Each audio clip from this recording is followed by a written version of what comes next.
Just go to the icon at the bottom right of your Zoom panel and click the appropriate setting. Second, we'll be collecting questions from the audience as our discussion unfolds. So to send us a question, simply either use the Q&A button at the bottom of your Zoom panel or tweet us to hashtag Coca Colombia. That's hashtag Coca Colombia, all one word, all lowercase. And then finally, just some history to put this current moment in some context. It's important to recall that 2021, this year, it's the 60th anniversary of the UN Single Convention on Narcotic Drugs and the 50th anniversary of President Nixon's declaration of war on drugs. The Single Convention proposed that Coca would be essentially eliminated by about 1990. And the war on drugs has privileged repressive strategies such as crop eradication in an effort to do that. But today, more coca is being cultivated than ever before, especially in Colombia. And these repressive strategies have brought bloodshed and misery along the way. Clearly, new approaches are needed, and thus today's discussion. We'll have a full hour and a half up to 12:30 to engage this discussion. So without further ado, over to you, Renata. Thanks, John, very much.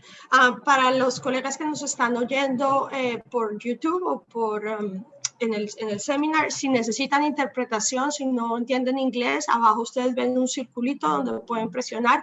Tenemos interpretación simultánea en los dos lenguajes, así que por favor hagan eso para acompañarnos. Muchas gracias a WOLA por acompañarnos en este día hoy y organizar este seminario con nosotros en un tema que es obviamente de interés para las dos organizaciones y honradamente para todo el mundo en Colombia y aquellos que siguen el país de cerca. Un poquito sobre cómo va a funcionar este evento. Tenemos tres excelentes panelistas. Ellos son mi colega Elizabeth Dickinson, a quien le decimos Beth. Beth es nuestra analista senior para Colombia. Se llegó a Bogotá hace 2 años, después de pasar varios años en la península arábica y trabaja temas obviamente de conflicto y violencia en Colombia. Adam Isaacson es el director de Defense Oversight en WOLA. Adam has been working on defense and security issues and peace building in Latin America since 1994, and is an authority on these issues, somebody that we all have followed his work closely. I'm very grateful for his being here today. Y Pedro Arenas, nuestro colega de Viso Mutop, es uno de los cofundadores de la corporación y una de las personas que más sabe sobre la situación jurídica de los cultivadores de coca, amapola y marihuana en Colombia. Tiene estudios en ciencia política y derecho y es una de las personas que ha liderado los programas de sustitución de cultivos en Colombia desde hace muchos años. Muchas gracias a Pedro, que nos ayudó muchísimo en la producción del informe. Mil gracias por toda tu ayuda en eso y por acompañarnos hoy. So as you can see, this is going to be in Spanglish, which is our natural language for those of us in crisis groups. So the way that it's going to work is that I'm going to ask quick questions to each of the panelists. I'm going to ask them to be fairly concise and not go for over 4 minutes, and I will interrupt you if I have to, so that we can have a broad discussion and then open the conversation. We have almost over 150 participants, both through YouTube and on the Zoom, and I'm sure there's going to be plenty of things to discuss, particularly in light of what has happened on this topic earlier in this week. So there's a lot to talk about, and I'm just going to jump in right away, asking Beth the first question. So Beth, Colombia has dramatically expanded its fraud eradication campaign following records yield of coca in recent years. The government has argued that this would help reduce violence, particularly in the countryside, but the report finds the opposite. It says that fraud eradication policies in Colombia essentially exacerbate the violence in the countryside and is undermining the consolidation of peace. So why is that? Well, thanks so much. And thank you again for everyone who's given their time to us this morning to discuss this topic. We really appreciate your being here with us. I think a place to start to address this question is really a little bit of context of where we are today. So I think since the peace accord, particularly what we've seen are two simultaneous trends. The first one is a dramatic increase in the amount of coca that is grown in Colombia. And the second one is an increase in specific types of violence in rural areas that have been traditionally linked to the armed conflict. So even though the national homicide rate, for example, in 2020 was actually down, rates of specific violence such as massacres, selective killings, and forced displacement have continually risen since the peace accord was signed. So we have these two trends that are simultaneous, and what the government has argued is that they are related, and it's in fact more than that, that one is causing the other, that specifically the increase in coca has exacerbated rural violence. So what we really did in this investigation was we set out to examine that thesis, to look at what is this link? Is there a link really between coca and violence? And based on that, looking at the policies that the government has implemented to address this situation, what is the link between those policies and violence and conflictivity in the countryside? So what we found is that this link between violence and coca is really not so clear, but what did really come through in the research was that the policies that have been implemented, specifically forced eradication, are linked to increases in violence and conflictivity in the countryside.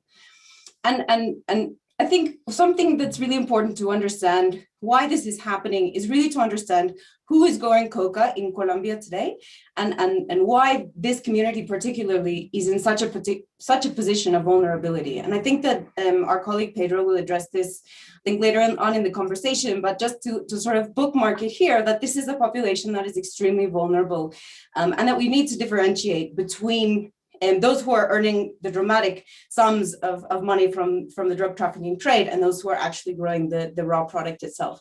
So when we say that the forced eradication is causing violence and exacerbating conflict in the countryside, how does that manifest itself? How do we know? I think there are some clear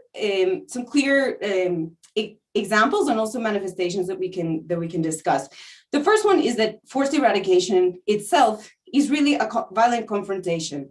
It's a confrontation between the state on the one hand and drug traffickers on the other hand. But the problem with this confrontation is that the farmers who actually grow the coca find themselves in the middle and without an exit strategy, without any way to find the sort of protection that they might desire. And so what forced eradication really does is forces them onto the side of traffickers. I think what this exposes that community to is, first, on the one hand, accusations of criminality and criminalization by the government, because they often, their interest is to protect their livelihood of growing coca, and because of this, bilateral confrontation, their being on the side of the traffickers is a sort of almost like an excuse to criminalize this entire community. But similarly, what happens during eradication is that it opens up this population to the vulnerability of coercion from non-state armed groups as well. You can imagine that these confrontations of forced eradication, which I think, again, we'll discuss in a little bit more depth later, are very ripe for exploitation. And that's exactly what happens, that this farming community, this smallhold farming community, is really sort of in the center and manipulated by both sides. A second form of violence that we can see that's very clear from forced eradication is the acute humanitarian crisis that it can spark in its aftermath. So we have an immediate loss of income in communities where eradication takes place, and that can lead to things such as forced displacement, pressure perhaps to replant one thing or another, and really just an acute social tension.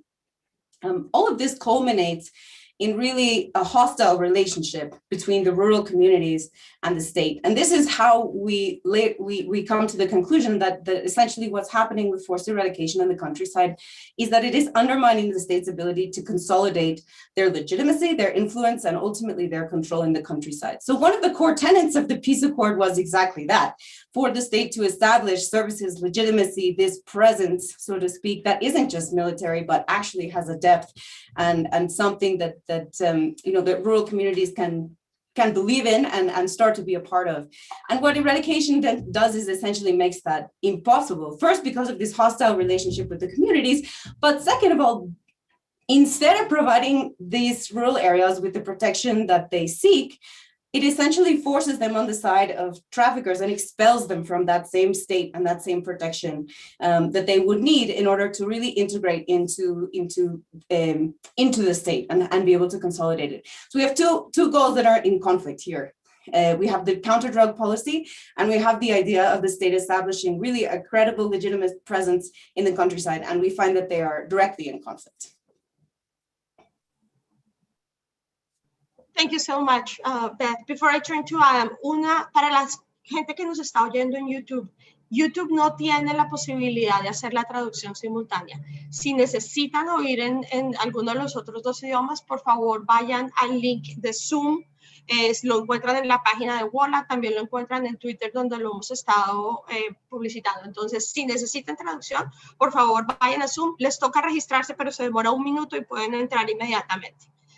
Sorry, Adam, that was an important piece of yes, housekeeping for those of us who are not bilingual. Adam, so turning to you, the U.S. has historically pushed Colombia to eradicate. The Trump administration did it very much. This last week, apparently, the Biden administration kept on that same line, but it has also invested huge amounts of money in supporting the peace agreement. How would the U.S. government, what would they say about this conclusion that Beth just explained, that the drug policy is actually undermining the goal of consolidating peace? Good question. And it was a year ago, more or less this week, when the last time Donald Trump met Ivan Duque, the president of Colombia, and sort of wagged his finger at him and said, "You're going to have to spray." But I think Trump was a bit of an outlier on this. I think there is more nuance, and most of the responses you would get if you asked U.S. officials about the fact that they've supported the peace process, but they also have supported eradication. But I feel like, you know, I'm going to be putting words in the mouths of U.S. officials here. It's not like I'm in touch with U.S. officials very often, but it's not like we go out to drinks and have dinner parties together. So it's often quite, not exactly candid when we have these exchanges. So taking that into account, I would say, you probably hear maybe 3 different attitudes on this. I mean, some officials, will come right at you out of 1987. Like, these farmers are breaking the law. They're tools of narco traffickers. They're out for an easy buck. Too bad. They're growing this out in the open. We can find it easily, so they're going to get what's coming to them. You will still hear that, not as often, but it's there. A few will focus more on the criminal networks, especially people like in DEA or that entorno, that environment. They'll say, we should be putting a lot more emphasis on financial flows, on the sophisticated organized crime networks, breaking up the kingpins. So go ahead and eradicate, they might say, but these networks are still going to be there, and they're still going to offer good money to whoever's willing to grow. Other U.S. officials, people who maybe have more of a counterinsurgency or a development background, will say, this is a problem of ungoverned spaces. They'll actually repeat a lot of the themes in the crisis group report. They'll say, Colombia needs to exercise sovereignty over its territory. They'll say, often they will say, let's bring in the security forces, and then let's bring in the civilian part of the government after that, once you've established security conditions, and then start offering services to these people. That's something we've heard since really at least the mid-2000s. And, the folks who have that view will probably not be opposed to forced eradication necessarily, but they'll say we should eradicate, but we also need the population to want the government in their territory, that state legitimacy that Elizabeth was just talking about. So they might say, we shouldn't overdo eradication, and it shouldn't outpace the entry of the state and the provision of services. I would say a subset of this group, which may be the largest group actually among officials, a subset of that group would say that the peace accord offers a way to deal with these ungoverned spaces. Some officials in this category might be uncomfortable with the idea of forced eradication, especially when it's not accompanied by government presence or services. But of course, that's happening right now massively, even in the midst of a pandemic, and you don't hear a lot of people speaking out against it inside the executive branch. So you got this wide range of points of view, but I don't think you'll find many officials who will say openly, we have to stop doing forced eradication. Maybe if you get a couple of drinks in them at a bar, they'll say it openly, but I've never heard it. The response would more likely be, this is one of our tools, and we would never want to give up one of our tools. So, it's been frankly, a long time since the United States government has sort of stopped and said, hold it, what are we doing here? Does all of this make sense? What has to change? And then actually somebody in leadership with decision-making and resource allocating power actually realigns the policy. Without that leadership, you get this sort of balkanized situation. The DEA would rather you never cut back on kingpin operations. The Southcom would never want to cut back on maritime interdiction. State INL would never want to cut back on forced eradication. All of them would argue, what I'm doing is an essential tool. You never give up a tool in your toolbox. And that's where you need leadership. That's where you do need somebody to come in and say, this isn't working anymore. This is out of date. We have to do this instead. This isn't being used enough and we have to do that. And, you know, is that leadership going to come in the Biden administration? I believe we're going to save that for later in the discussion. Thanks so much, Adam. I'm afraid that we might have lost Pedro. Ah, no, míralo, ahí está, estaba escondido. Pedro, quería preguntarte, tú que conoces tan bien la situación en el campo y sobre todo en los lugares donde se está cultivando coca, para la gente que no está familiarizada con el tema, danos como una especie de escenario de cómo funciona esto en Colombia. ¿Cuántas familias cultivan coca? ¿Por qué deciden hacer esto? Para las familias que lo están haciendo, ¿cuáles son los mayores riesgos de seguridad? Este informe que produjimos nosotros obviamente habla sobre la necesidad de hacer políticas de drogas más eficaces, pero nos interesa sobre todo el tema de seguridad y cómo afecta la coca, la violencia que hay en el campo. ¿Cómo ves tú esta perspectiva desde el campo? Hola Renata, buenos días para todos y todas. Muchas gracias por la invitación y por el excelente trabajo del International Crisis Group y de WOLA. Para nosotros es un gusto poder participar en este panel. En Colombia aproximadamente el 20% del total de las poblaciones rurales está vinculada con cultivos de uso ilícito. Eso es un número bastante importante, toda vez que ha habido un descenso, una quiebra de buena parte de las agriculturas legales en nuestro país. Según varios reportes, estamos importando una cantidad superior al 30% del total de los alimentos que se consumen en este país. Y esto es debido a las políticas de libre comercio que se han aplicado desde los años 90. Buena parte de las agriculturas que se empleaban en departamentos como el Valle, Cauca, Nariño, Antioquia, que antes se dedicaban fundamentalmente a la producción de alimentos, pues han quebrado y muchas familias han migrado a los cultivos de uso ilícito, particularmente la hoja de coca para pasta base. La hoja de coca para pasta base tiene muchas ventajas si se le mira como una agricultura más respecto de las otras. La hoja de coca se produce más o menos cada 2 meses en este país, es decir, tiene unas 6 cosechas al año. Ningún otro cultivo otorga esa cantidad de cosechas. Adicionalmente, la hoja de coca tiene, aunque es ilegal, unas condiciones de competitividad mejores a las de otros productos agrícolas. Por ejemplo, la pasta base de coca se compra en la finca directamente y muchas personas tienen tan solo que llevar pequeñas cantidades de peso en sus hombros o en su mochila para salir al poblado más cercano a venderla, lo cual no ocurre con otros productos en zonas donde además no hay carreteras o no hay buenas infraestructuras de transporte. La hoja de coca para pasta base tiene un mercado asegurado. Toda la pasta base que se produce en nuestro país se vende. Es un producto no perecedero, no se daña con el tiempo o con la humedad, se puede guardar durante largos periodos.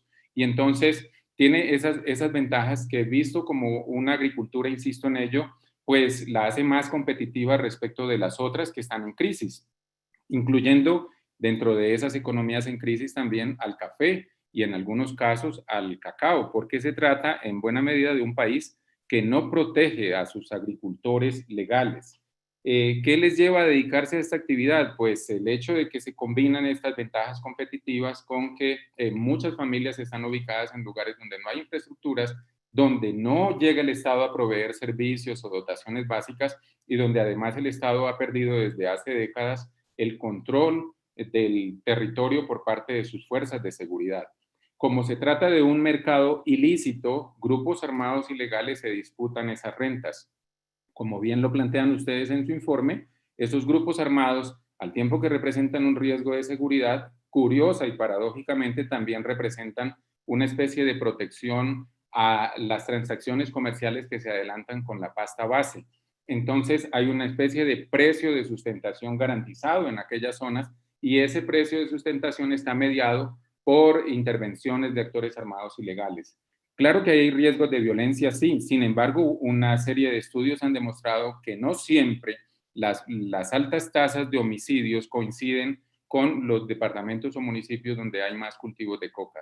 Sin embargo, esa es una gran preocupación. Pero ¿qué les preocupa también a quienes cultivan coca? Las respuestas estatales. Dentro de esas respuestas estatales está el uso de la fuerza por parte del Estado.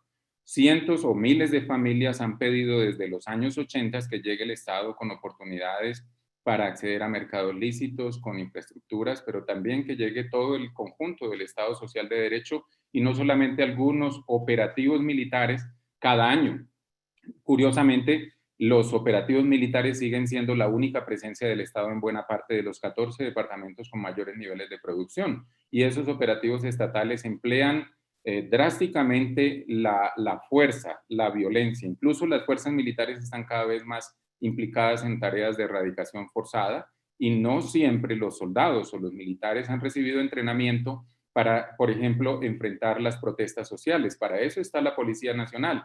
Pero los militares en el terreno se enfrentan a la población campesina que protesta contra la erradicación y que al tiempo reclama la sustitución voluntaria o los programas de apoyo a sus agriculturas lícitas. Y ahí, en esos choques, lleva la peor parte, la mayor de las veces, la comunidad, que pone muertos, heridos, que se desplaza y en donde el Estado no gana para nada en legitimidad, como bien dice su informe, sino que por el contrario acrecienta la desconfianza de las comunidades hacia las instituciones.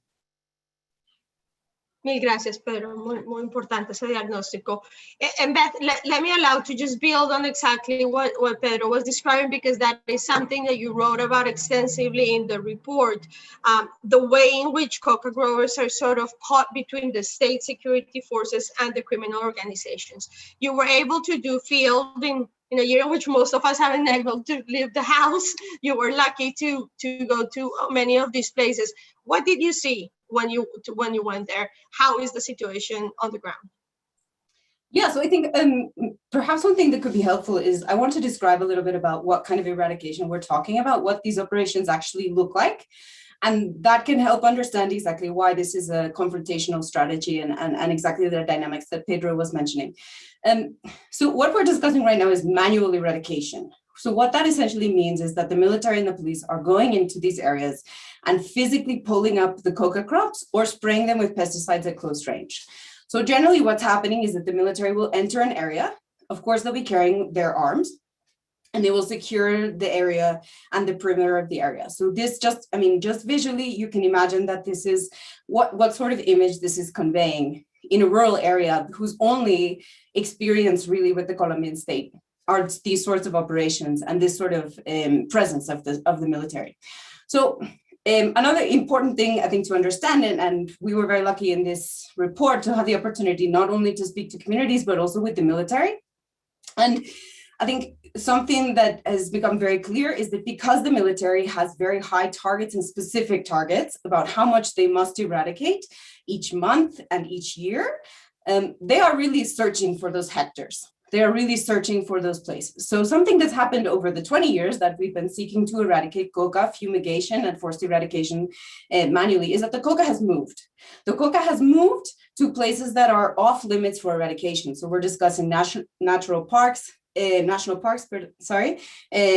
talking about indigenous reserves, areas that the military simply can't reach. So the large majority of the very significant plots that we can say are sort of large growers are in these protected areas. So when the military has to find, if I'm the commander in a given department, I have to find 8,000 hectares to eradicate, the majority of those hectares are probably protected.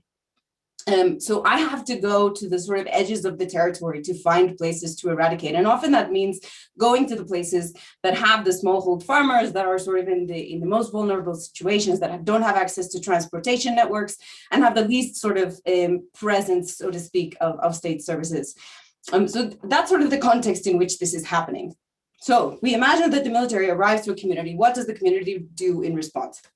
There are a series of strategies that we try to outline in the report, and I think they're divided, we can divide them sort of into two categories. One of them is sort of an individual strategy and one is an organized strategy. Individuals who are facing eradication might simply flee the area out of fear of arrest or being, being caught cultivating coca, which is a legal offense. Or there are approaches that are based on community organization. And because the military is showing up with such a presence, this is really, I think, what communities have established as their best resistance, right? Is to organize amongst themselves and to protest, often peacefully, in sort of in direct confrontation with the military. So you'll see you can find easily on YouTube videos of the military right here and the campesinos right here, and then they're face to face. It's a very visceral confrontation. In some cases, that the community will try to negotiate with the military. So, for example, they'll say, "Why don't you eradicate this portion of our crop and leave the rest of this for sustenance?" The military wins because they get to check the whole area eradicated. The community wins in a sense because they get to protect at least some level of their cultivation, and also might secure other concessions, for example, the expulsion of the military, which we've seen on a number of occasions during the pandemic, that there's such hostility toward the military that after an eradication operation, the community simply says to the military, "You're not welcome here." And often the military respects that because they're also interested in their own safety and their ability to carry out operations.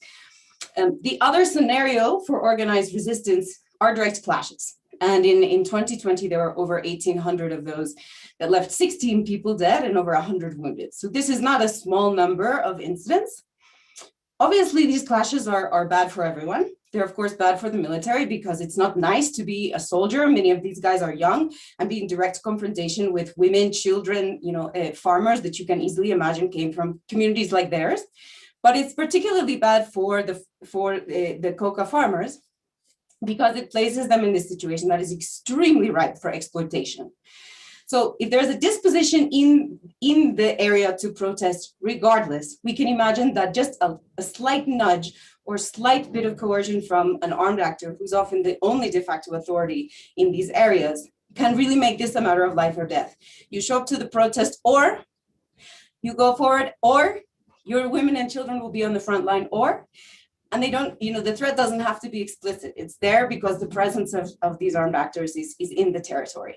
So this is, again, what does this mean? This means that the farmers have no exit from this conflict. They are literally stuck in the middle and there is no good option for them. Thanks, Beth. Quite vivid and worrisome description there. Adam, let me turn to you on a question of how these efforts to eradicate coca have been framed historically and currently between especially the relationship between the US and Colombia, because a lot of these narcotic strategies had been framed as counterinsurgency efforts in the past, right? Obviously now after the peace agreement with the FARC, the situation is fairly different. We have only one guerrilla, the ELN, but there's a multiplicity of other criminal groups, which the report describes in certain length. So how are the US and the Colombian government seeing the connection between coca growth and cocaine production and the remaining guerrilla groups and criminal groups on the ground? Is there still that counterinsurgency mentality? And do you think that their approach is correct, or how should we be thinking about this now? Thank you, Renata. I'm going to do my best to answer this one in 4 minutes. I think that I'm not sure that the U.S. government and the Colombian government are reading off the same, song sheet here on counter narcotics and counterinsurgency right now. As your deeply rooted report notes, officials in the Duque administration, including President Duque, have said several times that coca is the cause of Colombia's current violence. They have even said that the best way to stop the killings of social leaders is to fumigate. I think that's really simplistic. I don't think a lot of US officials share that simplistic of a view. I mean, and anybody who knows Colombia knows it wasn't great to be a social leader in Colombia before coca. During La Violencia in the 1950s, there wasn't coca and they were killing campesino leaders like crazy. Even now, a place like Arauca has almost no coca, some transshipment, but yeah, I mean, even San Diego, California has transshipment, and it is one of the most violent places in the country. I think most US officials realize that the problem is more complex. I dare say that most US officials would probably agree if you said that the real problem here, again, is the absence of the state and widespread impunity in peripheral zones, just as your report points out very well. I think that, a lot of US officials went through this experience with Plan Colombia, where when Plan Colombia began in the early 2000s, the argument was we're going to take financing away from the guerrillas by expanding fumigation. They expanded fumigation, and as we've noted, Coca reduced only somewhat. The guerrillas got hit harder by other aspects of Plan Colombia, particularly aerial bombings, and later on efforts to bring state presence into some areas. I think a key defining moment for a lot of US officials, particularly at Southcom, USAID, its Office of Transition Initiatives, to some extent at INL, people have really stayed on working on Colombia over the years. We're very influenced by the experience of the so-called National Territorial Consolidation Plan, which was an effort that Colombia carried out in the late 2000s into the early 2010s, picking out a few municipalities where they brought in military, started military, and then in a phased way, at least on PowerPoint, the plan was to bring in the rest of the state. It achieved some results, this consolidation plan, in the Macarena region, not far from Guaviare, where Pedro is from. But ultimately, it sort of faded away. And it was a lot of investment, and the Santos government didn't really continue it, in part because Sergio Jaramillo, who ran it, went to Cuba to go negotiate with the FARC, and it's often a question of leadership. But I think that model really stuck in a lot of the minds of officials in the United States, and it's something that they would prefer to do. But I'll be a little cynical here. And again, I'm imputing an attitude that I'd never actually heard a US official say out loud, but put yourself in the point of view of a US official who wants to support something like this, a long-term Colombian program, hopefully civilian, that gets state presence into these ungoverned territories where there's all the violent armed groups in Coca. Like something like the PEDETs, the development programs of the territorial focus that are foreseen in the peace accord, or even that militarized subset, the Zonas Futuro, that the current Colombian government is pursuing, and that appears in your report. To do that, to do a big ambitious program like that, Colombia will need to put up a lot of its own resources. The United States can only help pay for this on the margins. Also, Colombia will have to bring in the justice system, because it's not just creating state presence, it's actually doing so without impunity. There's places in Colombia where we have state presence, but where organized crime thrives. Guerrillas tend not to thrive, but organized crime thrives, which is why, hang on, I have to check.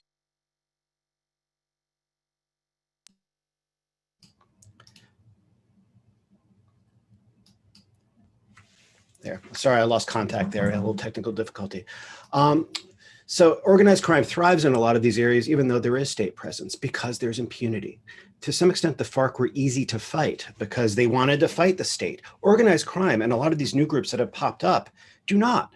They're losing if they have to fight the state. They penetrate the state. They use plata o plomo to take over and keep officials from pursuing them. So simply bringing in the state with full impunity could do more harm than good.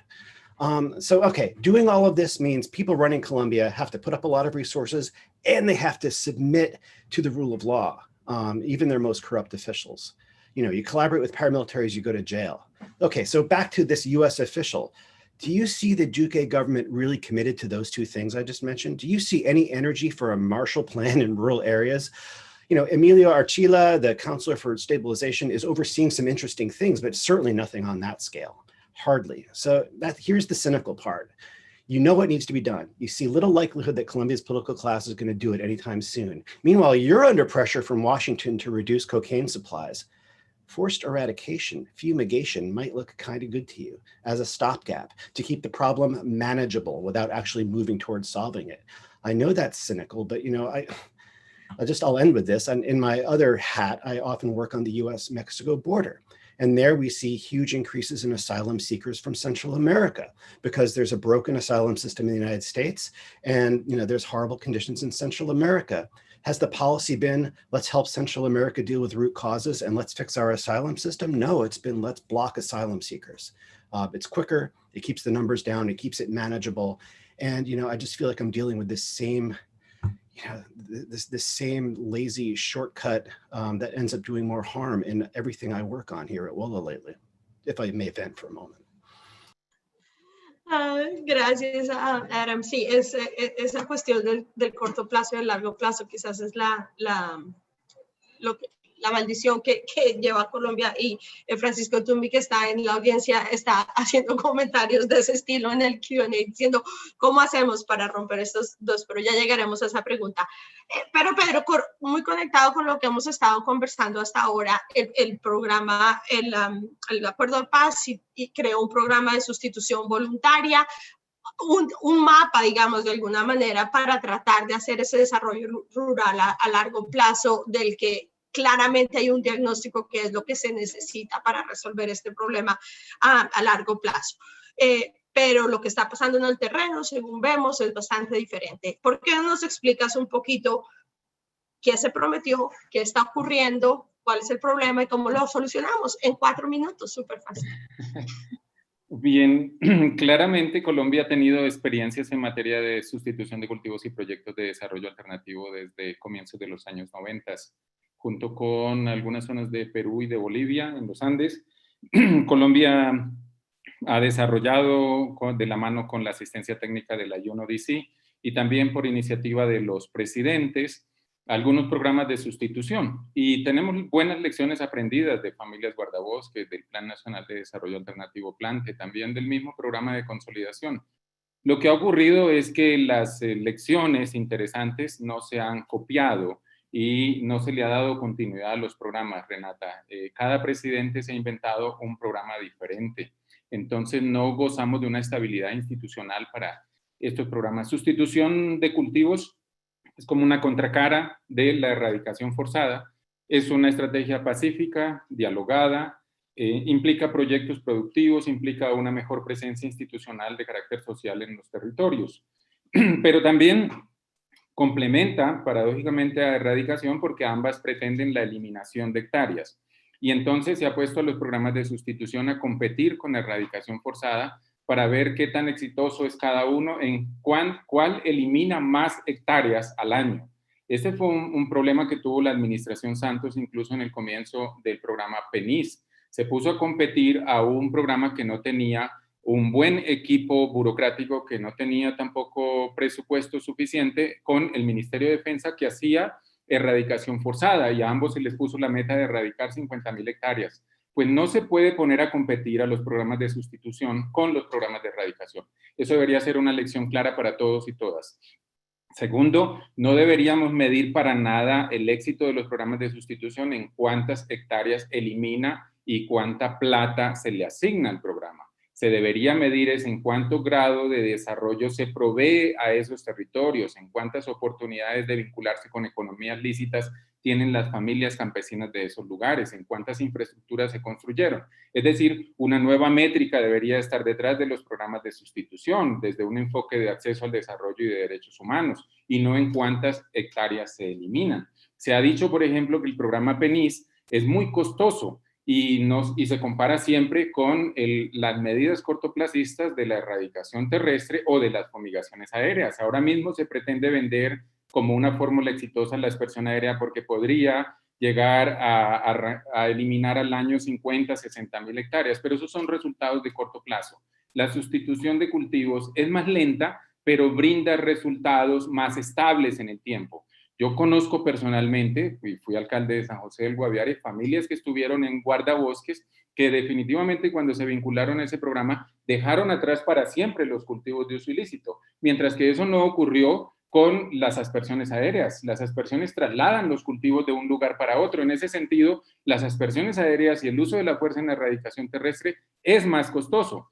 Por plata, es más costoso en términos ambientales, y es más costoso en cuanto a ilegitimidad de las instituciones ante los ojos de las comunidades. Respecto del programa de sustitución desprendido del Acuerdo de Paz de 2016, llamado PENIS, Programa Nacional Integral de Sustitución de Cultivos, se vincularon unas 100,000 familias, Renata, en ese panorama que quieres que presente.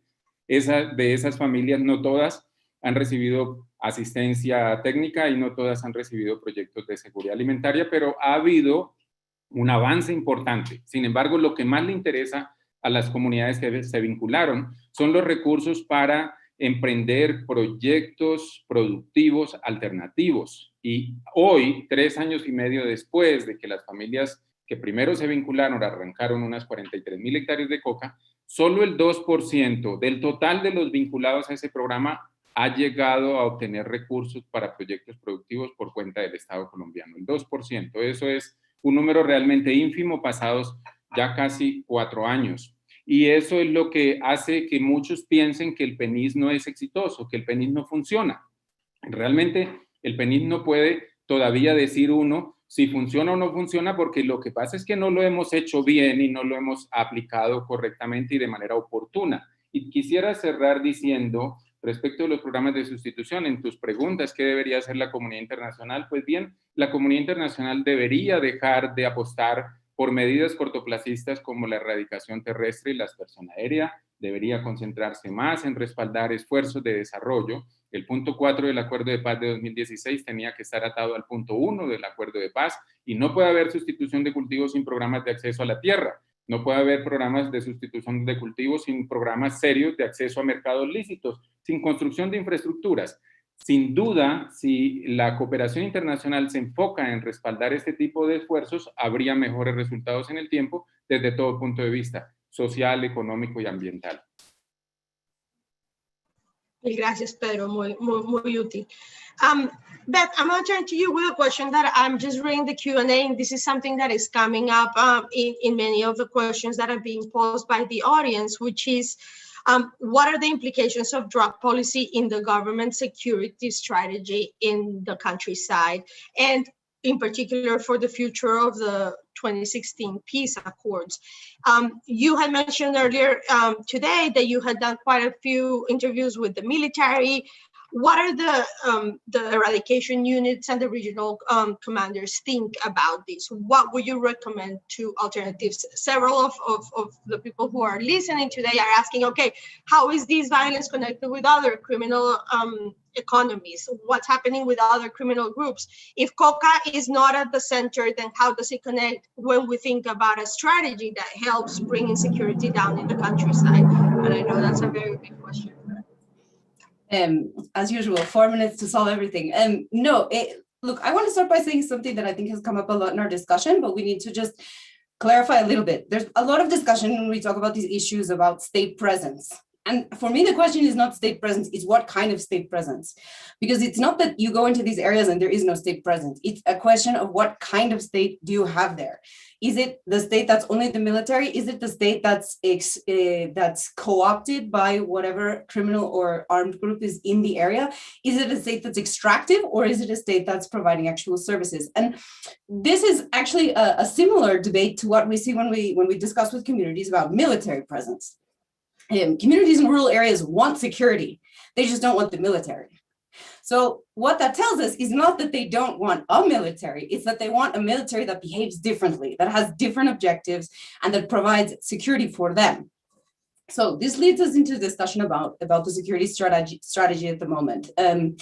Let me begin by telling you a little bit about what we heard from the military about how they feel about eradication. So I don't in any way mean to speak for that institution, but the individuals who we spoke with, and including senior officials, expressed a number of frustrations that I think are interesting and useful to hear.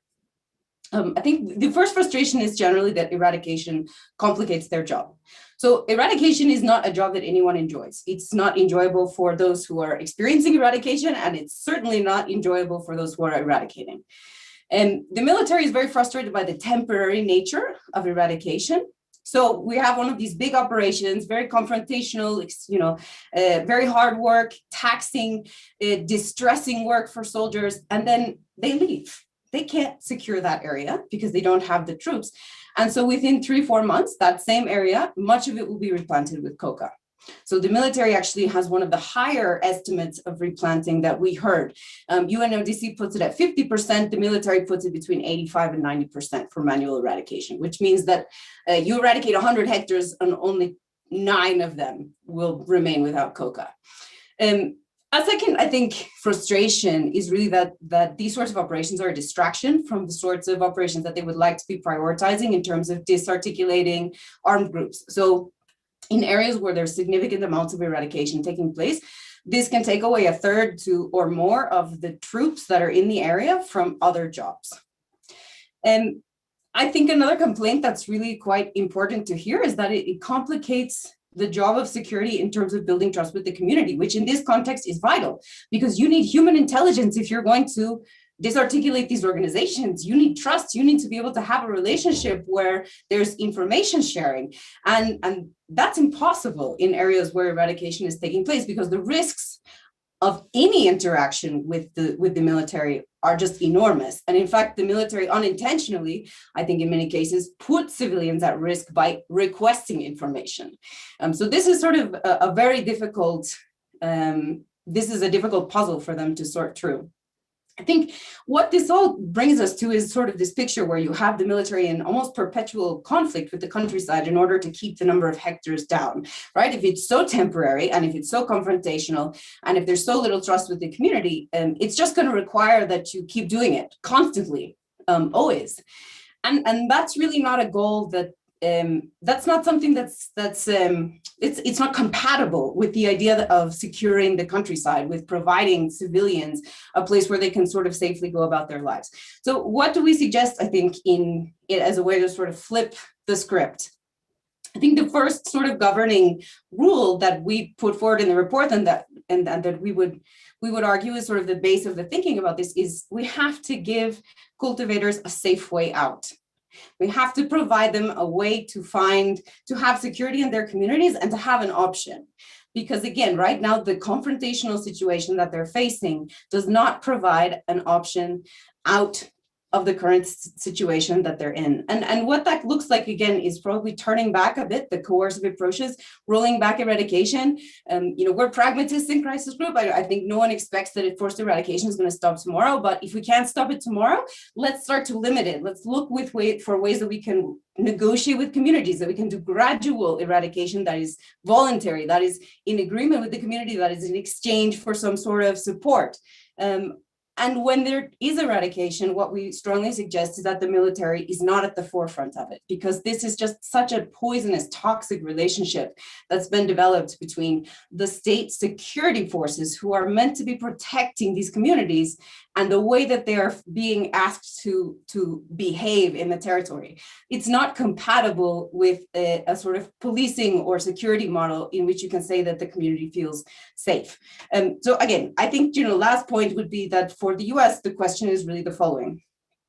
We have this drug policy that is, again, aimed at sort of these short-term wins of reducing hectares, and they're leaving behind this legacy of damage that is really undermining the ability for us to consolidate the rural areas on a long-term basis. So if these goals are in enormous conflict, we need to decide which one is more important. And if they're both very important, we need to make sure that the way that we're pursuing them is not the right hand is undermining what the left hand is doing. Thanks, Beth. Super important policy coherence point there, and maybe this is a good moment to turn to Adam on this particular question, because obviously the pressure of the U.S. on both pushing the two policies that sometimes contradict each other is giant. So before we end and open to the questions, I have to ask you the requisite question about, so Biden is now in power. Is anything going to change? How do you read the certification that came earlier in the week, and the sort of, a lot of people in Colombia were, oh my God, we thought this was going to be the change. What happened? He said exactly the same. How are you seeing this in the 4 years to come? I'm going to give the most optimistic possible view. I think that we're not going to see change right away. How's that for optimistic? There is obviously a zombie factor here. We don't have our political appointees in place yet. You have either career officials or people from the last administration still writing these reports and putting the language out. And of course, even among those who may, be change-minded, there's a lot of sunk costs in the eradication infrastructure. So, you've certainly, I'm going to hope that the language we saw in the March 1st International Narcotics Control Strategy Report and the February 23rd required by Congress certification that Colombia has an eradication strategy, that language, highlighted that Colombia is pursuing a restart of the fumigation program as a sign of progress. that was concerning. I'm going to hope that that was zombie language bearing no relationship or no resemblance to obviously the language that we saw in the Western Hemisphere Drug Policy Commission report that came out late last year. That was a bipartisan government commission, an executive branch commission that included some commissioners who are close to or are actually now inside the Biden administration. And it said pretty clearly that fumigation in particular and forced eradication without assistance can be self-defeating policies. But of course, we haven't seen that yet in any real statements from the Biden administration. Yeah, I've had some conversations with colleagues in Colombia saying, hey, wait a minute, what is this? We thought that the Biden administration was opposed to fumigation. I would challenge them to find a Biden administration official in the past or now ever going on record saying they were against fumigation. They have been, if anything, silent on the subject. And of course, Joe Biden in the year 2000, when he was a senator and the Plan Colombia aid package was going through Congress, was pretty vocally in favor of expanding fumigation. He may have changed. That's been 21 years. But okay, the political, none of that was optimistic. The political appointees are going to come, hopefully by mid-year. You know, who's going to be the drug czar? Who's going to be the assistant secretary for narcotics and law enforcement? Who's going to be the assistant secretary for Western Hemisphere affairs? Who's going to be at DOD, Defense Department Counter Narcotics in the office of Secretary Austin? I mean, are they going to be caretakers, or are at least some of them going to be people interested in reform?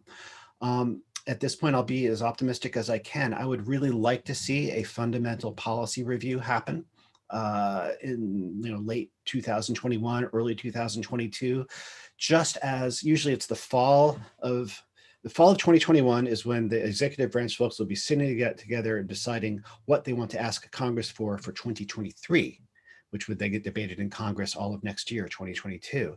That's the perfect time, just as Colombia is seeing the virus subside and going into their presidential campaign mode. They have elections in March of 2022. So I think the end of this year, beginning of next year could be a super interesting time.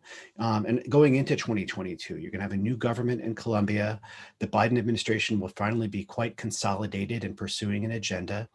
You'll have a new budget process for 2023 with, the current configuration in Congress will remain where like the old school hardliners are going to be somewhat sidelined and marginalized. And people who have been more skeptical, like Senator Leahy, Congressman McGovern, and many others will have more power than they really have in the past. Some of the moderates who've backed forced eradication in the past, like Bob Menendez or Dianne Feinstein, they're going to have to be engaged on this, but I think they can be open to better approaches. So this is a really important time, really starting middle of this year into the middle of next year to really get this rethinking. And so I hope that, we will continue to work together on this. And I just have to underline that the deeply rooted report is just a huge input at this point as we try to socialize this. So thank you. Thanks, Adam, for that. Lo que he hecho es que he reunido varias de las preguntas que están en el Q&A. Voy a mandárselas al panel y también a John y a Ivan, porque tengo un par que creo que ustedes están en mejor posición para responder. Hay algunas que están dirigidas específicamente a Pedro, pero las voy a hacer y todos siéntanse en libertad de contestar si les parece. Hay varias preguntas sobre presencia estatal y exactamente qué quiere decir eso, qué se necesita en el campo.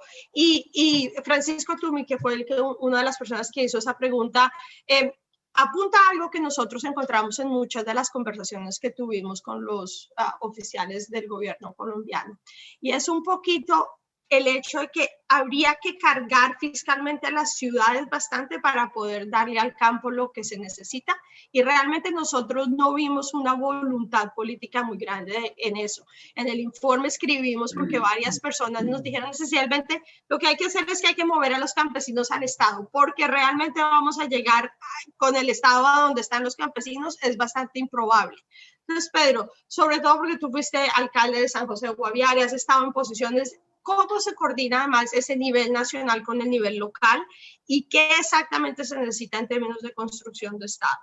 También quería, espérame, hago todas las preguntas y después les devuelvo la palabra, si te parece. Hay una pregunta también sobre la polarización política que existe en Colombia en este momento y en qué medida eso puede estar aumentando la violencia. Obviamente, ya hemos discutido bastante sobre la presencia de grupos criminales, etcétera, pero qué tanto, digamos, esa polarización que existe, aunque sé que hay Francisco Gutiérrez, si nos está viendo, se va a poner furioso porque insiste que no hay polarización, pero digamos, ese ánimo un poco más caldeado en términos de polarización política, eso ha tenido alguna influencia o no en esta violencia alrededor de la coca. Estefanía Restrepo nos pregunta si podemos darle ejemplos concretos donde hay, no siempre donde hay más coca, hay violencia. Creo que no podemos en este momento responderte exactamente con datos, pero en el informe, eso no es algo que vemos en mucho detalle, pero sí tenemos, creo que es el pie de página número 10, si me acuerdo bien.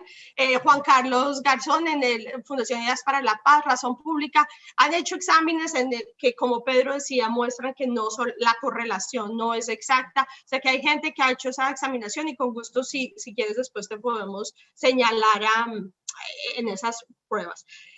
Para Ivan, they're asking me, so what should be the role of the international community besides the US, right? What should be the EU saying? What should be OAS saying? What should other Latin American governments be saying about this question? And John, I think perhaps you are better suited to answer this question. They're also asking, would it make sense to try to reduce consumption in consumption countries, if that is a distinction that we still make at this point? Is it the problem of trying to just cut over something that is not working? So for more from like a drug policy perspective, what would you say to that? Pedro, ¿por qué no empezamos contigo?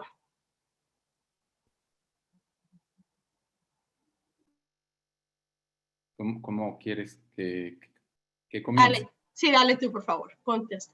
Ok. Muchas gracias al profesor Tumi y a todas las personas que nos están viendo y que además han hecho llegar preguntas.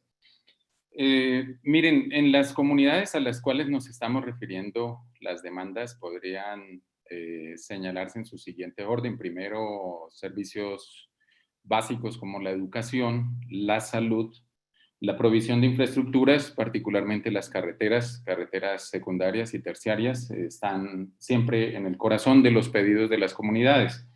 Igualmente, la protección de sus agriculturas.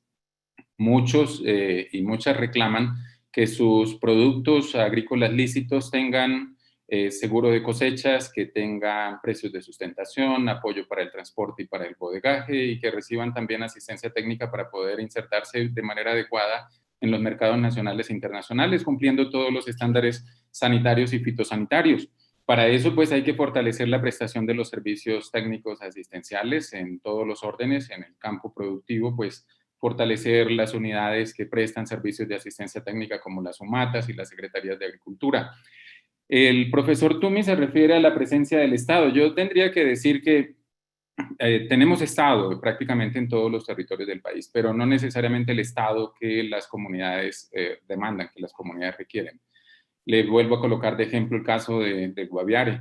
Hay una brigada militar, hay unidades militares de todo tipo, ahora mismo hay unas inversiones importantes para fortalecer la base antidrogas, hay más batallones creándose a lo largo del territorio para un departamento que solo tiene 150,000 habitantes. Pero lo que las comunidades piden es un ejército de agrónomos, un ejército de técnicos agropecuarios, un ejército que también esté en las corporaciones autónomas regionales para proteger los parques nacionales naturales y para proteger las reservas forestales que necesita conservar la Amazonía, el país y el mundo. Y entonces tenemos un Estado que no es el que se compadece con los pedidos y reclamos de las comunidades. Eso es para atender la pregunta de Tumi. Si hay Estado, no es como tú dices, este no es un país medieval, somos un país de renta media que ahora forma parte de la Organización para la Cooperación y el Desarrollo Económico. Tendríamos que ser prácticamente un país que no estuviera pidiendo cooperación internacional para el desarrollo, sino un país que estuviera antes brindándole cooperación a otros países que tienen una condición económica peor que la nuestra. Pero es un país con una inequidad absolutamente enorme. Somos el segundo país más desigual en la distribución de la tierra después de Haití en esta parte del mundo y somos como el tercero o cuarto en el mundo. Entonces, es un país que tiene plata, pero muy mal distribuida. Eso estuvo presente en el punto 1 del acuerdo de paz. Señalo, por ejemplo, que dice el profesor Tumi, ¿cuánto valdría esa presencia estatal a la que yo hago referencia? pues en el acuerdo se estableció que toca hacer barridos prediales, toca hacer inventarios prediales, toca levantar el catastro multipropósito y que la gente que no pague impuestos en este país los pague por primera vez. Grandes latifundios en este país no pagan impuestos. No se trata de ninguna manera de doblarle los impuestos a las poblaciones urbanas, sino que la gente pague lo justo por sus propiedades. En regiones como el Meta, el Casanare, el Guaviare, Arauca, Bichada, la gente en su gran mayoría dueña del latifundio no paga los impuestos que le correspondería pagar. Eso debe hacerse de manera prioritaria en programas como el del catastro multipropósito. Y adicionalmente el poder en este país está muy concentrado en Bogotá. Lo decía una vez el expresidente César Gaviria, no hay ningún alcalde o gobernador que quiera en Colombia emprender un gran proyecto de infraestructura sin primero pasar por Bogotá a pedir permiso y a poner el sombrero. ¿Por qué? Porque aunque la Constitución Política de Colombia habla de descentralización, este país todavía no está descentralizado. Hay que fortalecer a las alcaldías y darles a ellas más capacidades. Miren que en el programa de consolidación se le terminó entregando a las fuerzas militares recursos para hacer inversión en carreteras cuando esa es una obligación de las autoridades civiles democráticamente elegidas. En desmedro de la militarización de las democracias y de la vida de las comunidades, lo que hay que hacer es fortalecer el poder civil de autoridades locales democráticamente elegidas por las comunidades y también fortalecer a las organizaciones comunitarias, cooperativas, asociaciones de productores que quieren dejar atrás la dependencia de ingresos ilícitos. Y por último, aunque no quisiera referirme a eso para no generar polémica, pero alguien escribió que mi postura favorece a los narcotraficantes. Déjenme decirles, porque creo que es una afirmación bastante irresponsable, que en Colombia lamentablemente siguen viéndose las cosas del debate sobre política de drogas en blanco y negro. Entonces, quienes cuestionan las políticas públicas existentes que hacen hincapié en el uso de la fuerza son señalados como amigos de los ilegales y esto no puede seguir siendo así. No es, mi postura es la misma hoy que la que tuve a principios de los años 90 cuando empezamos nuestra oposición a la erradicación forzada. Hemos dicho hasta la saciedad que el uso de la fuerza no funciona con las comunidades, que los programas de sustitución voluntario, concertado, implican una estrategia más pacífica donde no se disparan tiros, donde la comunidad se vincula a estos programas de desarrollo, deja atrás la dependencia de esos ingresos de manera absolutamente tranquila, sin necesidad de meter preso absolutamente a nadie. Y por último, decirles que muchas de las afirmaciones que yo estoy haciendo acá, las he hecho en otros foros, pero también la han sostenido gobiernos. Por ejemplo, el Consejo Nacional de Estupefacientes de Colombia en el año 2013 dijo que las estrategias de persecución de los cultivos y de los cultivadores no brindan ningún resultado estable y no funcionan en la guerra contra drogas, mientras que probablemente la destrucción de infraestructuras de cristalizaderos de cocaína, las grandes infraestructuras de procesamiento y de transporte y de embarque de la cocaína para el mundo, eso es lo que debe perseguirse. Incluso la Comisión de Drogas del Hemisferio Occidental del Congreso de los Estados Unidos dijo, no se está haciendo mayor cosa en la lucha contra el lavado de activos. Buena parte de los recursos del lavado se incorporan a la economía colombiana y terminan incluso deteriorando la democracia porque terminan financiando campañas electorales y destruyendo lo poco que hemos avanzado en materia de democracia. Incluso buena parte del lavado de activos ha terminado en una contrarreforma agraria que termina afectando los intereses de los pueblos indígenas, afrodescendientes y campesinos. Entonces, no son afirmaciones exclusivas mías, sino que hay evidencia sobre lo que hemos estado afirmando. Disculpen que me extendí, Renata, pero me parece importante responder eso. No, muchas gracias, Pedro. Claro que sí. Beth, you want to take the floor? Sure. I mean, I honestly don't have a huge amount to add because I think that captured a lot of a lot of the dynamics. I'll just make a couple of points. Look, I mean, I think there's a question in the queue as well about sort of how, and I wanted to add to what Adam mentioned before about how the Biden administration could start to make a change. And I think when we look at some of the officials that are coming in, I think one of the concerns is that if you look at, you know, the concern is, oh, well, this person in the past supported eradication, this person in the past supported fumigation. The truth is that every US official has supported this policy because it's the only policy. And so I think this is a little bit of the conundrum that we're finding ourselves in is because we want to, you know, limit the drug supply coming into the US, we have to look at the tools that are available. And for a long time, the only tools have been eradication and fumigation. We now have, though, an example from the peace accord of substitution happening in a way that I think this is really important to point out. When the substitution program began and communities agreed to give up their coca, They ripped it up themselves, largely without any violence at all. So this was a non-violent eradication that was voluntary, that was agreed upon, and that happened in a way that actually reinforced peace rather than undermining it. So, I think we just have to sort of expand our horizon a little bit. And again, think about not only the short-term costs, but the long-term costs. It's not an easy calculation, and these are not easy calls to make. But again, we have an example now that we can hold up as a sort of a counter narrative to move forward. Look, with regard to the political polarization, I think, as Pedro mentioned, first of all, it creates a lot of black and whites that are really unuseful, really unhelpful. But I think, again, Crisis Group being a pragmatic organization, our position would be that we also have to recognize the things that are working. I think the PDETs, these are the programs for development with a territorial focus under the peace agreement. This is something that I think we should get behind, right? These are potential initiatives that have a transformative possible impact in the rural areas, because they bring the resources that are needed for some of these interventions. For example, the development of roads, infrastructure, and they were developed largely in consultation with communities where they're being implemented. So again, I think rather than looking at polarization as something that's a roadblock, we can also think about trying to find common spaces and places where there is agreement about how to move forward. I'll just make one final point, which is that I think there is a lot of space to improve, particularly looking at the way that security is attacked from sort of up the supply chain. So looking, for example, at money laundering, Colombia's infrastructure for addressing money laundering is extremely limited.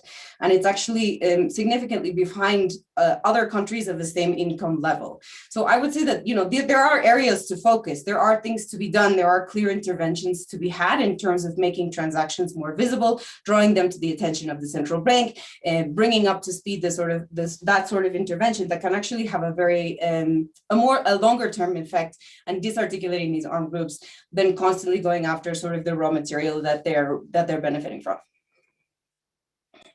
Thanks, Beth. And as we pointed in the report, there's a number of criminal economies besides Coca that also fuel the war, right? There's like illegal gold, timber, et cetera, et cetera. Adam, I'm going to turn to you, and I am going to just add a quick question because I don't think we're going to have time for a second round that Sandra Trees posing in the Q&A, which is, what is your impression about Ambassador Brian Nichols being named for the Western Hemisphere at State Department, considering that he in the past had been applauding the Peru eradication? So what do you think if he is appointed, if he's named, confirmed for this post, what do you think that would mean for the Biden government position in all of this? I'll start with that. I would never put Brian Nichols in the category of an inveterate drug warrior. He, as Liz said, the eradication was the tool. I mean, that was the policy, and he did go on record a few times praising Peru for its manual eradication program, which is certainly not as militarized as Colombia's, I would say, but still, I mean, he was definitely in favor of it. I do, my impression, I knew Brian Nichols when he was the #2 at the U.S. Embassy in Colombia in the late 2000s, at the very height of the National Territorial Consolidation Plan that I talked about. And my impression of him was that he was actually very interested in that getting state presence into ungoverned areas framework. So I think he would lean more in that direction. But again, I'm imputing views and motives to somebody I actually haven't even spoken to for years. So take that. On that statelessness thing, I just want to address it a bit because there were a lot of questions about it. What do we mean by statelessness? I think Pedro addressed that pretty well, where you really just see the occasional military patrol. And Pedro was the mayor of a municipality or county in Colombia that is the size of Connecticut. And when you left the town center, you would go a certain number of miles on the road and you'd hit the last military checkpoint. And after that, I don't even know what condition the road was in. And you certainly would never see police. And maybe you'd see an occasional military patrol. And as you got further out, people would grow coca out in the open with no fear of ever running into the state. And, I've never seen this, but I've seen lots of photos of it. You eventually hit towns where the stores, instead of having a cash register, have a little scale on the counter and you pay with coca paste because it's just easier than trying to get your hands on currency. That's statelessness. And so we're talking about the myth of statelessness. Yeah, that's true. You'll see guerrilla graffiti. You'll see there's clearly some authority you can go to if you have a dispute that's not the state. So in that sense, it's not completely stateless, but this is what we mean. And then I've seen some in the Q&A, some real skepticism about whether we can ever even, Colombia can ever really do anything about it, or if it even wants to do about it, anything about it. You know, I still maintain some personally, and I don't know if I could even like explain why, but I maintain some confidence that Colombia's political and institutional process can break with this history of not governing the countryside and distributing resources. I still think that we can do this through the political process in Colombia without a huge revolution. If I'm wrong, then, you know, what's the point? You're always going to have cocaine in the countryside, coca and cocaine in the countryside, unless you legalize and regulate coca and cocaine, and then it'll be grown around the airport in Bogota, where it's, you know, you don't have as many shipping problems.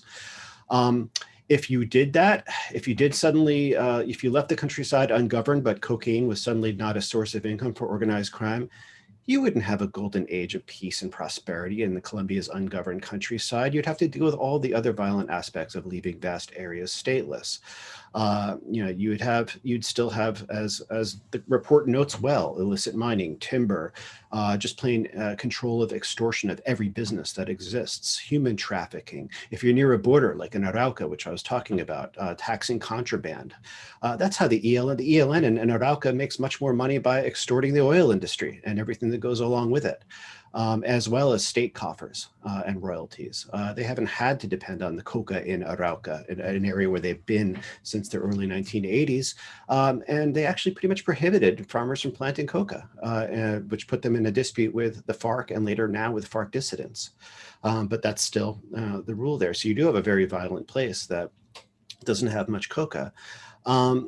Now you also have violence in Colombia over just land tenure or mega projects. If somebody wants your land because they want to have a big cattle ranch or African oil palm plantation or to build a dam, you're going to face violence, coca or not. So, you know, there are places as well where there's coca without violence, at least for brief times. I mean, Putumayo in the 2010s until recently, when the FARC had a dominion and then when the FARC demobilized, was quite peaceful for much of the 2010s. Relatively, it certainly wasn't, you know, Massachusetts, but it was certainly less violent than it is now. Even Catatumbo, when the three guerrilla groups there had a sort of arrangement that has long since broken down, there was a period of relative peace. Never a paradise of law and order, but, you know, and super unstable. It always falls apart, but you can have peace with coca. But often when you see an increase in coca growing, it does seem to mean that there is an increase in competition and disputes with armed groups and new armed groups showing up. So I'll leave those thoughts. Thanks so much. John, why don't I turn to you to the question on reduction of consumption policies and just your take from the drug policy angle. Sure. You know, I think it makes sense to think of how major consuming countries might be able to lower their own demand over time in a way that could reduce the draw for and sort of the magnet for cocaine production. But I think we need to take that in context. I mean, just don't hold your breath would be my response. Markets tend to wax and wane, but what is clear over these, you know, I referred at the outset to the decades-long effort here. Essentially, the global cocaine market is long installed in many countries. So it's not just the sort of global north of the United States anymore. Brazil, for instance, in Latin America, is a major consumer.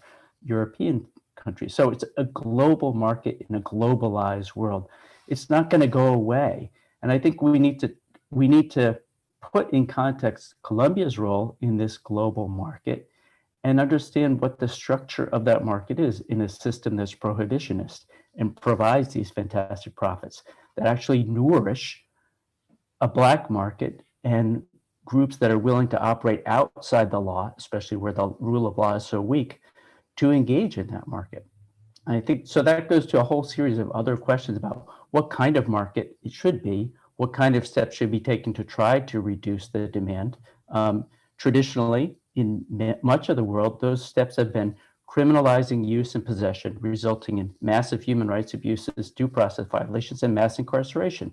So there are a number of problems with the global approaches over the last 5 or 6 decades that need to be addressed. So it's not just, well, if only they would do the right thing, because I think there's two false dichotomies. One, Colombia can solve the world's cocaine problem. And two, even a very different system, as Adam was pointing to, of legal regulation of cocaine in this case, will solve Colombia's problems. Both of those are false. Both of those are false narratives. But it's clear that prohibition and its enforcement and the escalation of criminalization and repression is the worst of both worlds, right? So I think what should be on the table when we think of a more global debate and shared responsibility, which is supposedly what the UN system is supposed to bring to this, is putting the entire range of options on the table, realizing that the quick fix, cheap shortcut solutions haven't worked and never will work, and have a more sober understanding of what the options are, including what would legal regulation of these markets entail for not just Colombia, but for other states, and begin a more sound debate based on the evidence of the failure of prohibition and its escalation and criminalization, and an assessment of the risk in managing markets that will be with us for good. Thanks so much, John. And I think in relationship with that, we need to acknowledge that there are some politicians that in Colombia are starting to talk about regulation of the cocaine market for the first time. Iván Marulanda has a project in Congress and such for the first time. It's obviously, I think everybody understands that Colombia won't be able to do this alone, that this is something that requires international coordination. And perhaps with that, I'll just turn to Ivan to answer that question, but perhaps give us your last closing thoughts before we say goodbye. I know there are pending questions remaining in the Q&A, and this is obviously a topic that we could talk about for a long time. So I apologize, but this will be the last intervention. Thank you very much, Renata. Thank you very much, all of you. Just a brief response to the question first, which has been posed about international responses. I mean, let's bear in mind that Latin American leaders, a lot of them former political leaders, have actually led the effort to make international drug policy respond more to concerns about public health and human rights. And obviously this led to the UN General Assembly special session in 2016, where again Latin American countries were at the forefront of trying to recast drug policy, and it wasn't particularly successful. There is a lot of resistance in a number of countries, large emerging economies, countries in Asia, countries in the Middle East, which are very opposed to any relaxation in drug policy, and that was made very evident. At the same time, what can the international community do? I can just think of, two things which would be very relevant to Colombia. I think obviously the attention given to all those rural reforms, which Beth, which Pedro have been speaking about, the support which the EU and the US have given to them, is something which should continue. I mean, not just in the terms of money alone, but in terms of thinking, how do you link Colombia's vast rural areas to the global economy in the most efficient way possible, in a way which will get money into the pockets of farmers and not just in the hands of distributors and logistical chains. And that's something which requires incredibly close attention of the sort which I don't think has been given necessarily in Colombia over the last few years. And secondly, let's look back to what happened at the end of 2016, when the peace accord was struggling towards being signed by all sides and being ratified. At the same time, obviously, Donald Trump had been elected, and there was a Coca boom underway, which had begun because a lot of farmers realized that there would be material rewards for substituting their crops. Now, in those years, Colombia was confiscating, seizing huge amounts of cocaine. I believe the figure now is that cocaine is responsible for Colombia is responsible for 35% of seizures worldwide. But that wasn't enough. I mean, the pressure from the Trump administration was immediately eradicate. The pressure from voices in Colombian society was eradicate. There wasn't that margin of patience with what Colombia was trying to do at that time. And all I would say is, if there's going to be a change in policy, there has to be a certain amount of strategic patience from the international community to whatever happens in Colombia in the sight, in the hope that there will be a longer term change. That was my response to the question, Renata. I would just want to say, in my closing words. Actually, Pedro is asking me to address one question that he would like to respond please, before we jump in, Pedro, please. Pedro, querías contestar la pregunta sobre las protestas cocaleras y la protección de líderes sociales. Dale. Sí, porque ha habido, digamos, unas afirmaciones en el blog, en el chat, pero también porque este tema ha aparecido en las presentaciones. Es un tema muy sensible actualmente. En el informe del Departamento de Estado que certifica los esfuerzos de lucha contra drogas en Colombia, se señala que el año inmediatamente anterior, Colombia sufrió un crecimiento exponencial de las protestas campesinas cocaleras en contra de la erradicación forzada terrestre, y que esto es uno de los factores que más impide el éxito de las operaciones de erradicación. Probablemente si no hubieran existido estas protestas, entonces no hubiéramos tenido 130.000 hectáreas erradicadas, sino quizás se hubieran erradicado todas las hectáreas en un solo año existentes en Colombia. Pero ahí habría mucho que decir ya sobre la efectividad y las cifras que han sido presentadas por el Ministerio de Defensa. Pero quiero referirme exclusivamente a que se hace muy mal desde los medios de comunicación y desde los oficiales de gobierno cuando asimilan las protestas cocaleras a protestas de criminales. Realmente las protestas campesinas cocaleras son protestas de campesinos agricultores inconformes con la erradicación, que reclaman en primer lugar, como sucedió ayer en el municipio de Sardinata, en el norte de Santander, que llegue el programa de sustitución de cultivos. La Corte Constitucional colombiana señaló una secuencia correcta, que es la misma de las directrices internacionales para el desarrollo alternativo, que dice, primero hay que ofertarle a esas comunidades la oportunidad de ingresar a un programa de sustitución. Solo si no se puede implementar un programa de sustitución, se podría hacer erradicación forzada terrestre. Y como última instancia, se podrían hacer aspersiones aéreas. Nos parece muy mal que incluso desde la sección de narcóticos de la Embajada de los Estados Unidos en Bogotá, se esté planteando en algunos documentos una coincidencia de las manifestaciones campesinas en contra de la erradicación con intereses de grupos criminales. ¿Por qué? Porque esto significa una nueva estigmatización y criminalización de los liderazgos campesinos que se oponen a la erradicación y que reclaman sustitución. Y recordemos que estamos hablando de un país en el que los líderes y lideresas sociales están llevando la peor parte después del acuerdo de paz. Un número muy alto está siendo asesinado constantemente, sufriendo amenazas, teniendo que desplazarse desde sus lugares de origen, justamente por esa estigmatización, esa criminalización.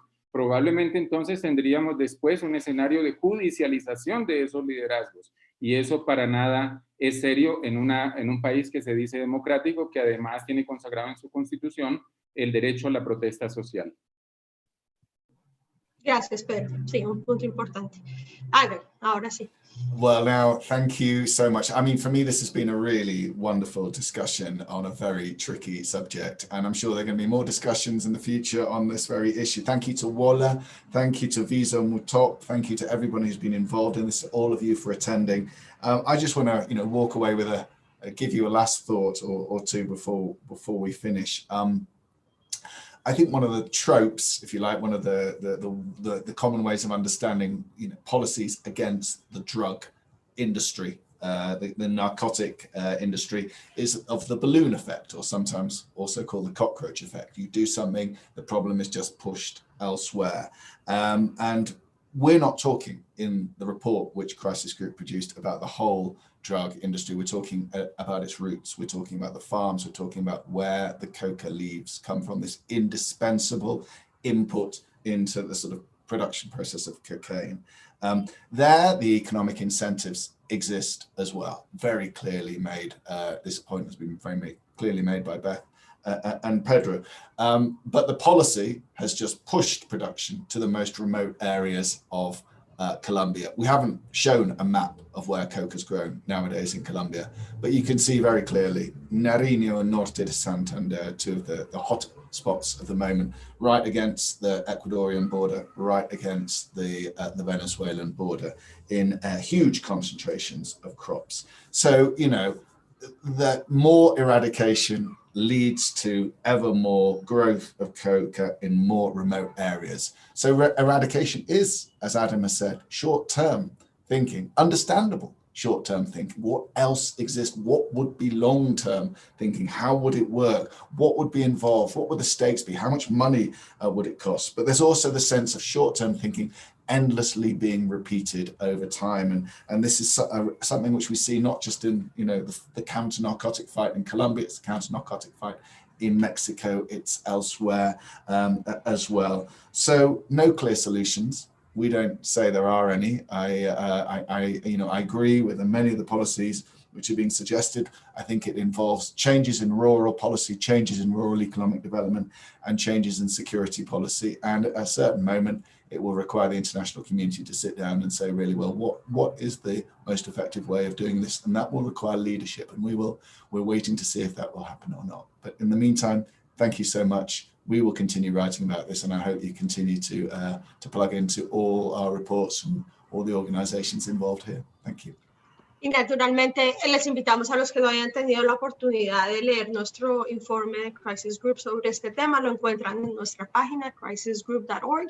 Y quiero antes de terminar darle las gracias a Charlie Roberts, nuestro maravilloso intérprete. La tarea más difícil de todas es interpretar conversaciones en vivo. Entonces, mil gracias a Charlie y a todos ustedes. Nuestros emails están en el website. Cualquier pregunta, muy contentos de seguir la conversación vía Twitter, en privado, como la prefieran. Mil gracias a todos y mil gracias de nuevo a Adam y John y a WOLA, a Matthew, que fue el que organizó todo esto en WOLA, que sin él no estamos aquí, Natasha, nuestra coordinadora, Victoria, nuestra intern. Mil gracias a todos. Que tengan buena tarde y feliz fin de semana. Gracias, Renata. Thank you, everybody. Gracias, Renata. Goodbye. Thank you. Gracias.